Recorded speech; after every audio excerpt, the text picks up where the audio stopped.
ये बेड़ोच का मशहूर माल्टा है और इसका सीज़न 2-3 महीने चलता है। ये नवंबर दिसंबर में शुरू होता है और मार्च तक तकरीबन चलता है। ये मजदूर पौधे से काटता है, फिर इसको चांटी करता है, 1 नंबर 2-3 नंबर अलग अलग करता है।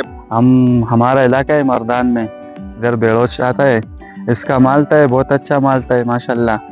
और ये लोग इधर काम करते हैं, इसको दिहाड़ी भी मिलता है, इधर ये पैक हो जाता है। हर किस्म का माल इधर निकलते हैं, 4-5 किस्म का माल निकलते हैं। पेशावर जाते हैं, पेशावर से बैरूनी मुल्क पे जाते हैं, हर मुल्क जाते हैं इधर से। यहाँ से हमारे जो भाई है, मजदूर भाई जो तुड़ाई करते हैं, फिर इधर लेके आते हैं, हम इसका चांटी करते हैं। इसका चांटी 4-5 किस्म से होते हैं। वो अलग चीज़ है, ये अलग चीज़ है, ये अलग चीज़ है। इसका दाना अलग अलग निकलता है, फिर इधर से हम डालों में लोड करके ना पेशावर लेके जाते हैं, जो इसका मरकज़ी जगह है। ये जो डब्बों में पैकिंग होता है करेट का, जो इस पे हमने लिखा होता है ना बेड़ोच, जो इसका जो मशहूर है तो इस नाम से है। इसमें लोग तो अलग अलग डालते हैं, अलग अलग नाम रखते हैं हर इलाके का, लेकिन बेड़ोच का मशहूर माल्टा है, इस वास्ते हमने इसके ऊपर बेड़ोच लिखा हुआ है।